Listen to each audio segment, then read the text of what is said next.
Assalamualaikum warahmatullahi wabarakatuh. Selamat siang, Moms. Bagaimana kabarnya? Semoga sehat.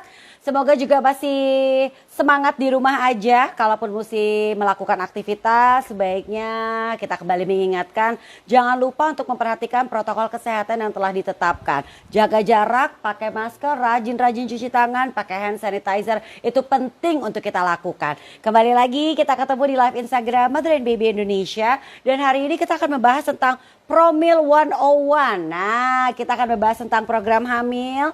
Ini buat pasangan yang mungkin baru menikah, merencanakan mau punya anak, atau mungkin sudah sekian lama menikah tapi belum punya anak, atau mungkin sudah punya anak pertama ingin nambah anak kedua tapi mungkin tidak selancar seperti pasangan-pasangan yang lain. Tidak ada salahnya bergabung untuk mendengarkan obrolan saya bersama dengan Dr. Sang Arifianto SPOG, dokter spesialis obgyn dari Brawijaya Hospital Saharjo. Coba kita lihat Dokter Sang sudah bergabung sepertinya.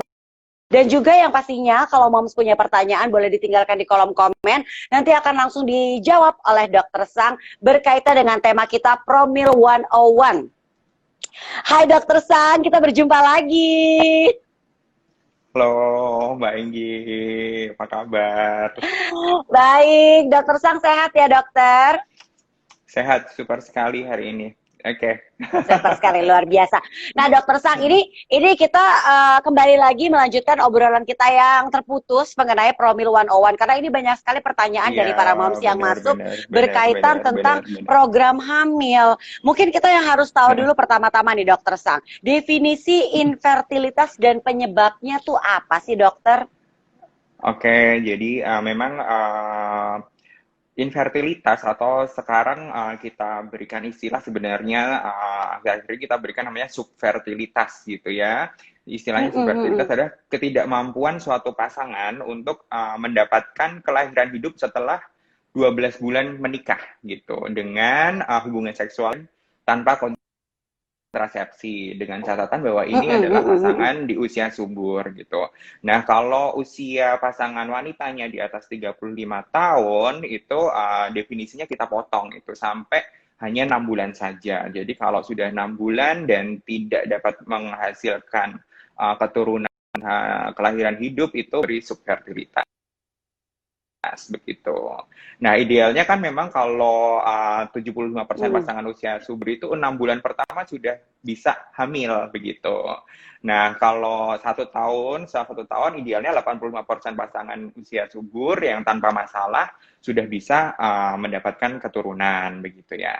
Nah, jadi kita harus evaluasi tuh Mbak Enji setelah 1 tahun apa penyebabnya apa aja gitu. Kenapa sampai 1 tahun atau kalau dari 35 tahun itu 6 bulan tadi belum bisa mendapatkan keturunan begitu. Nah, penyebabnya tuh sampai kenapa susah mendapatkan keturunan kita bagi-bagi itu. Berapa mungkin kemarin udah sempat ini ya udah kita bahas bahwa 30%-nya itu ada faktor dari pasangan prianya gitu. Kemudian 30% dari faktor wanitanya, 10% dari faktor keduanya gitu ya. Kemudian ada faktor 5% yang faktor lain seperti misalnya ada vaginismus begitu ya. Gitu. Kemudian 25%-nya unexplained atau idiopatik, tidak teridentifikasi begitu. Jadi macam-macam tuh. Nah, nanti dari faktor pria dan wanita itu bisa dibagi-bagi lagi tuh Mbak Enji penyebabnya dan mesti dicari sebenarnya gitu.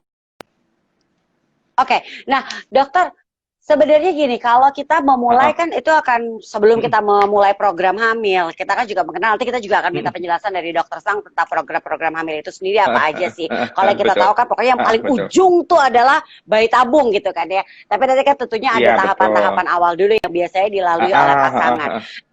Untuk sebelum kita memulai program hamil itu pasti kan ada pemeriksaan-pemeriksaan yang harus dilakukan ya dokter ya. Nah itu pemeriksaannya apa aja? Dan apakah dua-duanya nih dok, suami dan istri aja nih dok, calon ibu aja nih dok? Oke, baik-baik. Itu pertanyaan yang bagus sekali ya, gitu ya. Jadi sebenarnya memang ada beberapa tahapan nih untuk sebelum menjalani program hamil. Dan memang ada suatu quotes bahwa jangan pernah nyentuh wanita kalau kita nggak periksain sperma prianya gitu loh. Jadi memang harus wajib datang berdua gitu ya, karena memang untuk memiliki keturunan itu adalah hasil kerjasama nih antara pasangan pria dan pasangan wanita gitu. Dan seperti saya jelaskan tadi, kita balik lagi nih ya Mbak Angie, kayak sebab-sebabnya kan nggak cuman di cewek aja nih sebabnya. Kalau pria tuh bisa kita Iya. bagi lagi tuh faktor faktor pretestikular namanya, faktor testikular dan faktor post testikular. Misalnya kalau pretestikular misalnya ada kelainan hormonal gitu ya. Kalau faktor testikular misalnya ada sumbatan, misalnya paling sering itu varikokal gitu-gitu ya. Kemudian post testikular juga bisa tuh ada sumbatan gitu ya. Kemudian disfungsi ereksi, macam-macam kita mesti evaluasi itu. Dan mesti dibicarakan berdua gitu. Kalau faktor cewek tadi kita mesti evaluasi itu 40% dari gangguan tuba atau saluran telur gitu ya. Biasanya tuh ada infeksi, ada endometriosis, kemudian ada oklusi, sumbatan tadi gitu. Kista benar gitu ya. Itu berikutnya yang gangguan ovulasi. Nah, dari gangguan ovulasi tadi itu 85% mungkin Mbak Enji pernah dengar namanya sindrom PCOS itu akhir-akhir ini menjadi permasalahan yang cukup muncul di masyarakat. Itu 85% gangguan ovulasi disebabkan oleh PCOS tadi. Nah, 15% sisanya disebabkan tadi ada kista endometriosis, kemudian ada penyakit sistemik seperti misalnya penyakit tiroid juga bisa gitu ya, atau hiperprolaktinemia. Nah, terus kemudian 5% itu misalnya ada miom yang menghalangi kesuburan, dan 15% sisanya tetap yang tidak terjelaskan gitu. Nah, jadi tahapannya adalah yang pertama kali adalah datang berdua ke dokter gitu ya. Evaluasi nih, wawancara yang terstruktur untuk mengevaluasi. Yang pertama adalah usia yang penting, kemudian udah menikah berapa lama, frekuensi hubungannya. Jadi harus cukup terbuka dengan dokternya gitu. Pekerjaan. Nah, pekerjaan, lifestyle itu berpengaruh juga ya pekerjaannya? Berpengaruh juga. Misalnya kalau cowok tuh pekerjaan itu akan mempengaruhi kesuburan atau berada di lingkungan yang bersuhu tinggi, itu berpengaruh juga gitu ya. Kemudian datang biasanya kita anjurkan untuk pada saat fase atau ketiga gitu ya, dengan membawa, ya ini mesti dicatat, kalau sudah membawa catatan diari menstruasi selama 3-6 bulan terakhir gitu ya. Kira-kira saya haidnya tanggal kapan, udah kira kapan, untuk mendeteksi apakah wanita ini ada ovulasi atau tidak. Itu paling gampang gitu ya.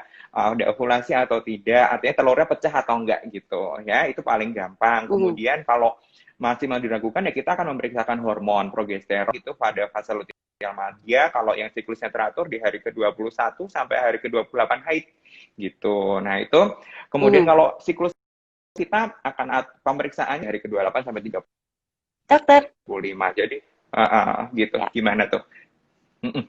Ya, tadi agak terputus sedikit. Oke, kita lanjutkan ya dokter. Ini ada pertanyaan dari Dalila Mala. Apakah kista bisa mempengaruhi jadi susah hamil ya dok? Ini sebelum kita menjawab tentang bertanya tentang jenis-jenis program hamil sendiri. Karena ini juga ada pertanyaan yang hampir sama, yaitu apakah, ini dia ya dokter, apakah ada riwayat kista ukuran 3,4 bisa hamil dokter? Baik, nah itu yang sering jadi salah persepsi di masyarakat gitu. Kalau misalnya suatu subfertilitas tuh ada punya magic potion gitu.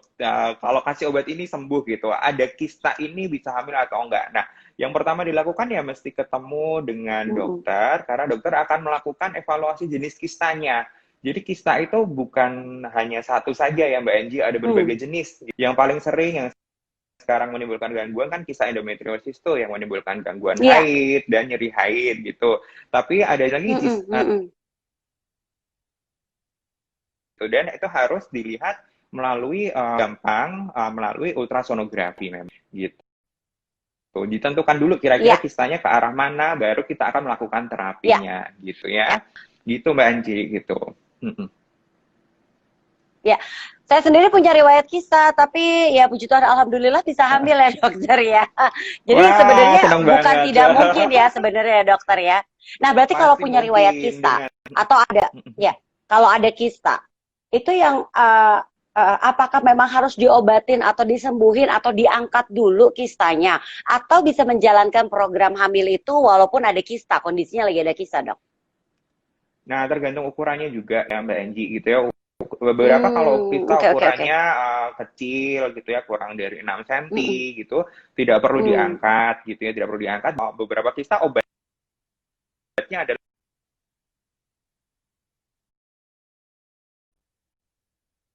uh, Ya, pengangkatan betul. gitu ya Mbak Enji, betul. Betul, betul, betul, betul, Gitu. betul. Ya, Belum tentu. ya, ya, ya.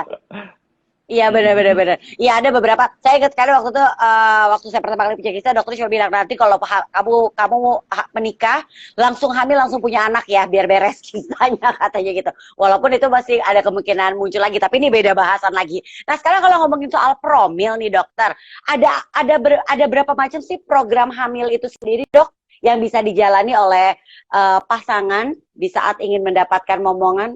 Mm-mm. Ya,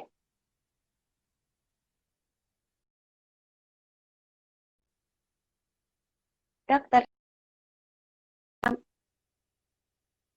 dokter. Ya, apakah iya sebentar kita sambil menunggu jaringan ini seperti kalah, tapi nggak apa-apa. Semoga mau sabar menanti ya. Dokter Sa, ya, mungkin saya akan coba meng-invite Dokter Sa. Oke, dokter. Saya coba invite lagi ya, Dok ya, untuk menjawab pertanyaan Ya, tadi ya, Dok ya. Oke, iya, Dek, sepertinya agak sedikit muter-muter ya mencari sinyal ya. Saya coba lagi untuk menghubungi Dokter Sang, semoga sinyal baik, menjawab pertanyaan dari beberapa moms tadi. Jenis-jenis dari promil itu sendiri apa yang bisa dijalani oleh moms ya. Oke, ini dia. Sebentar ya, moms. Oke, ya, baik. Ya, memang kita tahu ada tentunya inseminasi, ada juga awal-awal mungkin dikasih obat penyubur dulu. Nah, ini kita tanya langsung sama dokter Sak ya. Lalu ada juga mungkin tahapan yang paling tingginya adalah bayi tabung. Nah, dokter, jenis-jenis promil itu sendiri ada apa aja? Kalau baru awal-awal tuh saya ingat banget, mungkin moms juga banyak yang mengalami dikasih pil penyubur dulu gitu, Dok. Apakah itu emang tahapan awal ya, Dok?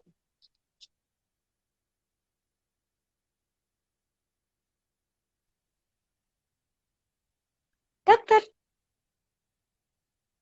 Ya, sebentar. Sulit ya. Oke, saya akan kembali invite. Mams boleh siapkan pertanyaannya. Ya, Mams ya. Oke. Oke. Mohon maaf ya, Mams, ada sedikit gangguan jaringan, tapi boleh siap-siap dengan pertanyaannya. Ya, nanti akan langsung dijawab sama Dokter Sang. Apalagi kita juga membahas tentang program hamil apa mungkin yang bisa dilakukan atau dijalani oleh moms yang sekarang ini juga lagi berusaha untuk mendapatkan momongan melalui jalan apa ya istilahnya? Jalan yang aduh. biasanya belum berhasil. Nah, oke, gimana Dokter Sang? Oke, Mbak Enji, Gak apa-apa, sorry. gak apa-apa, Dok. Iya, program hamil tuh ada apa aja sih dokter yang bisa dijalani oleh para Program calon hamil, orang oke. tua gitu kan. Oke. Kalau di awal-awal tuh kan saya sering banget dengar biasanya dikasih pil penyubur dulu gitu loh dokter. Apakah memang itu Heeh. tahapannya dok? Oke, jadi kita pil penyubur ya. Sebenarnya agak kurang jelas pil penyubur itu apa. Jadi memang dari yang paling pertama gitu adalah dengan deteksi ovulasi ya, periksa ke dokter gitu. Kita periksa Mm-mm. ukuran telurnya gitu ya. Jadi kita prediksi kapan itu telurnya akan pecah atau ovulasi. Jadi nanti akan dijadwalkan kapan melakukan untuk koitus atau hubungan terjadwal Mm-mm. gitu ya. Kemudian Mm-mm. mungkin ini yang kedua, kalau belum berhasil akan masuk ke fase kedua tadi mungkin dengan diberikan pil penyubur tadi sebenarnya itu adalah disebut dengan induksi ovulasi gitu ya. Jadi biasanya dari Oke hari oke. kedua haid sampai selama 5 hari kita belikan tablet supaya memicu telurnya pecah gitu ya. Kemudian pada saat selesai haid kita jadwalkan untuk melakukan hubungan. Jadi membenan supaya Mm-mm. sperma dan ovumnya Ya. ketemu gitu. Nah, setelah selesai itu Mm-mm. kalau misalnya belum berhasil juga kita bisa melangkah ke induksi ovulasi yang tidak dengan pil aja, misalnya dengan disuntik, diberikan obat-obat injeksi, kemudian Hmm.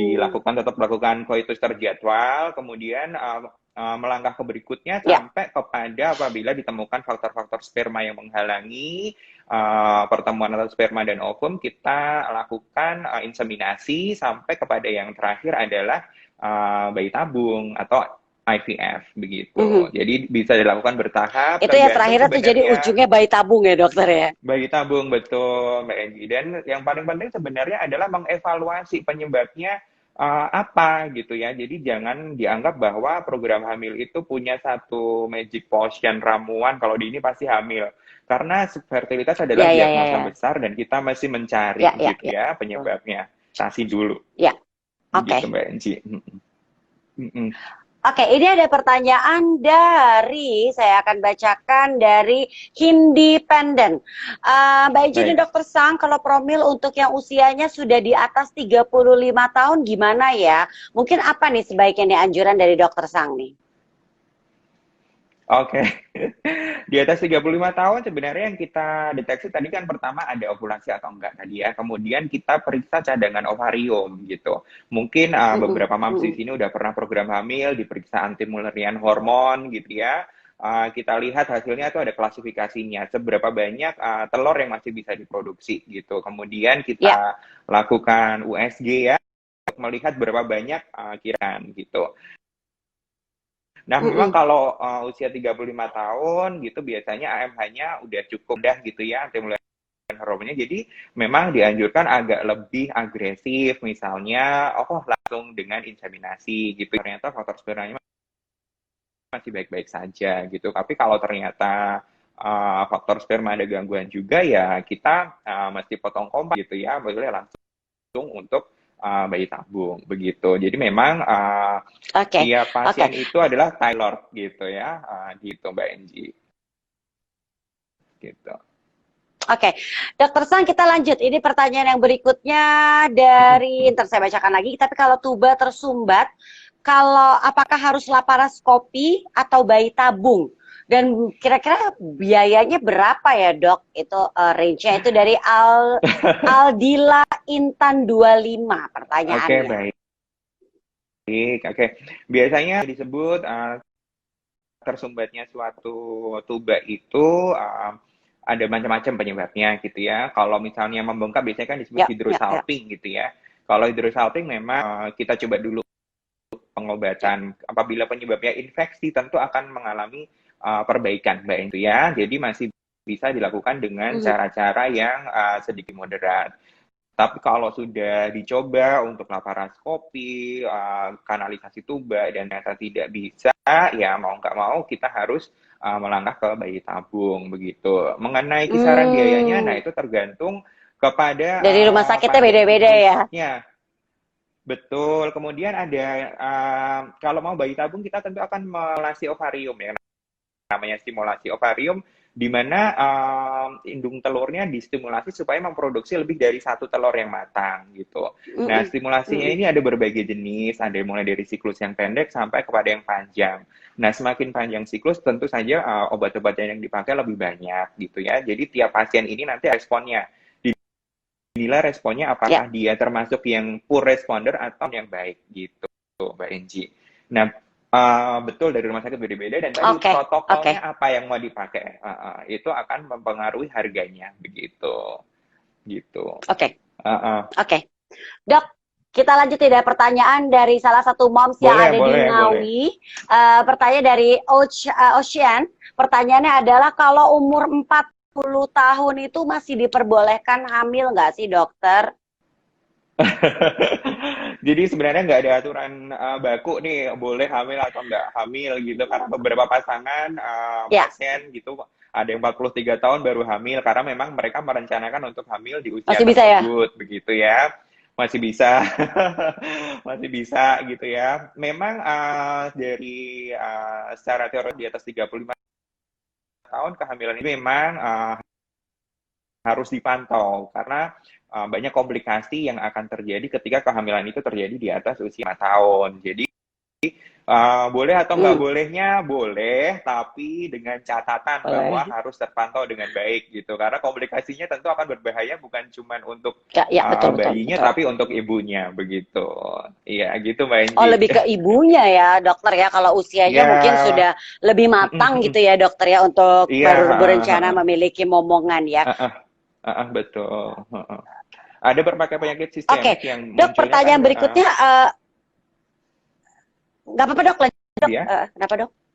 ada berbagai penyakit penyakit sistemik atau komplikasi kehamilan seperti preeklamsia, Ya, yang munculnya kalau ya betul. kehamilannya semakin tua begitu. Jadi itu yang perlu diwaspadai Mbak Enji gitu. Oke, Oke, dok, ini ada pertanyaan pertanyaan berikutnya nih. Mbak Enji apa tuh Mbak? Pengaruh ASA atau anti sperma antibody, apakah keberhasilan inseminasi atau bayi tabung itu bisa terjadi? Maksudnya ini kan ada, kita juga mengenal ada istilahnya ASA tuh dok, sperma antibody. Nah itu tuh bisa Betul menghambat betul. keberhasilan dari inseminasi dan bayi tabung itu sendiri nggak sih dok?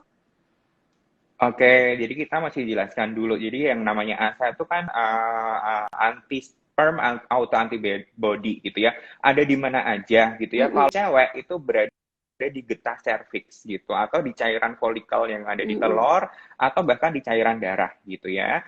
Cowok bisa aja bahkan di cairan spermanya dari plasma seminalnya atau di cairan darahnya pasangan prianya juga ada gitu ya. Cuman yang regulasinya belum terlalu banyak established gitu ya karena memang 1 sampai 2,5% pasangan yang subur itu memiliki asa gitu ya dan salah satu caranya apabila ini ternyata mempengaruhi ketidaksuburan adalah terapinya adalah dengan inseminasi intrauterin. Jadi sebenarnya bahwa kalau ditanya pengaruhnya gimana terhadap inseminasi, justru kita mesti jawab bahwa inseminasi ini adalah salah satu terapi untuk pasangan-pasangan yang memiliki infertilitas atau subfertilitas dengan kandungan ASA tadi. Begitu. Memang oke, oke.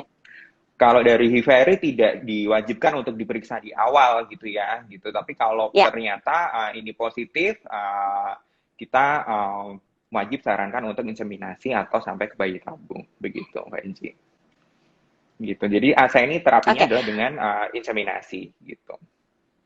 Gitu, Oke, Mbak Enci. dok, ini ada pertanyaan menarik dari Tifawar ya. Ini pertanyaannya adalah Oke. dok, apakah benar sekarang ada teknologi yang bisa pilih gender anak? Ya mungkin kita tahu dari beberapa suku itu kan ada yang mewajibkan punya anak laki, ada juga dari suku lain yang mewajibkan punya anak perempuan gitu Oke. kan ya. Nah emang sudah ada teknologinya dok? Oke, emang disyaratkan kalau di Indonesia sebenarnya untuk anak pertama gitu ya. Jadi untuk anak kedua gitu ya, pre-implantation genetic testing gitu ya. Jadi apa namanya sperma dengannya gitu ya supaya misalnya menghasilkan anak cowok gitu ya. Gitu bahwa sebaiknya dilakukan untuk yang bukan anak pertama gitu ya, untuk anak kedua gitu. Jadi memang kalau ditanya apakah ada teknologi saat ini gitu ya, Mm-mm. dengan teknologi sperm washing yang ada saat ini kita juga bisa memperbesar kemungkinan untuk memiliki anak dengan gender tertentu begitu. Ini bisa dikomunikasikan karena memang ada regulasi tertentu yang mengaturnya Ya. gitu mengenai pemilihan gender ini begitu. Oke, Gitu. kita lanjut lagi ya dok. Ini pertanyaan dari Erlina Boleh, underscore boleh, bos, Pratiwi boleh. dok. Suami saya tes sperma dan hasilnya adalah oligospermia. Apakah kami bisa memiliki peluang untuk mendapatkan keturunan, dokter? Oke, nah jadi memang kalau sperma kan kita analisanya ada berbagai macam nih, bukan cuman jumlahnya. Kalau oligospermia berarti jumlahnya ini yang kurang. Artinya dalam satu cc sperma konsentrasinya berkurang. Nah, tadi seperti saya bilang, oligospermia cuma diagnosis besar. Kita mesti cari tahu kenapa sampai spermanya kandungannya sedikit gitu. Kan ada faktor yang pretestikular, testikular dan posttestikular itu biasanya Ya, kita akan bekerja sama dengan sejawat kita dari rekan andrologi untuk mengevaluasi penyebab penyebabnya untuk dilakukan koreksi. Jadi tetap bisa memiliki anak, jadi jangan putus asa. Jadi tetap bisa dilakukan perbaikan-perbaikan supaya konsentrasi sperma kembali baik gitu. Tetap semangat ya, Oke, Bunda. Dok. Ya. Hmm. Ya, bagaimana, Mbak Oke, Enggi? jadi tetap harus semangat ya dokter ya. Iya, masih ada Nah, Dok. kemungkinan gitu, banyak. Yes. Ini lanjut ya dok ya pertanyaannya. Apakah Baik. kehamilan yang lama datangi itu juga dipengaruhi faktor keturunan dokter? sampai sampai sekarang sebenarnya apa namanya tidak ada evaluasi atau penelitian kalau misalnya susah dapat Ya, anak, ya. kemudian anaknya lagi susah dapat keturunan juga. Sebenarnya belum ada sih penelitian yang seperti itu gitu ya. Oke, oke, oke, Gitu. oke. Jadi memang Ya, ya, kalau yang sekarang agak tertunda ya mending konsultasi kita cari sama-sama lah penyebabnya kenapa gitu. Belum ya, sampai betul, betul. hamil gitu. Gitu. Oke, dok, pertanyaan dari Niken Ken. Dokter, kalau jumlah dan kekentalan sperma itu mempengaruhi keberhasilan program hamil nggak sih, dok? Jumlah dan kekentalan sperma. Oke. Sperma, ya. Sebenarnya bahasanya agak-agak bahasa awam gitu ya, karena memang kekentalan sperma dan jumlah itu kan karena nanti kita periksa tuh dari konsentrasinya, per cc-nya, kemudian pergerakan spermanya, motilitas, dan yang tidak kalah penting adalah bentuk spermanya normal gitu ya. Jadi kalau penilaian awam, kok sperma suami saya encer atau kental, belum tentu itu spermanya nggak subur, belum tentu. Jadi memang harus diperiksa ke lab gitu ya, diperiksa ke lab untuk melakukan analisa sperma gitu ya. Dan yang paling penting adalah sekarang melakukan analisa seperti DNA fragmentation index gitu ya, karena memang sperma itu banyak yang terfragmentasi gitu ya, apakah cukup tinggi atau tidak. Ya, itu yang paling penting dilakukan. Jadi tidak bisa dinilai dari luarannya aja, sperma yang kental Oke, belum udah tentu subur gitu. Yang encer tidak tentu subur itu ya. nggak bisa gitu. Jadi mesti Itu cek diperiksa lab lab dulu ya, ya, Mams. dokter ya. Betul. Supaya tahu di dalamnya gimana Oke, gitu.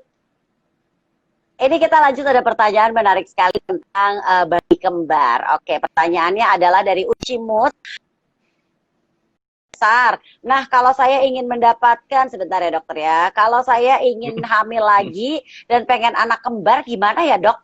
Karena kami tuh nggak ada keturunan kembar, tapi pengen punya anak kembar dok. Oke.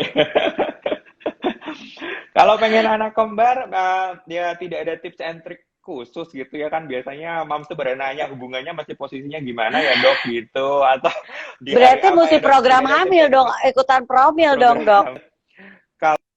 Kalau misalnya ingin bayi kembar memang seharusnya melakukan in vitro fertilization, karena memang nanti embrio yang dimasukkan ke rahim mams pada saat transfer embrio itu akan jumlahnya lebih dari satu gitu ya. Jadi akan memperbesar kemungkinan dapatkan bayi kembar. Selain itu tidak ada tips dan triksnya bayi kembar begitu.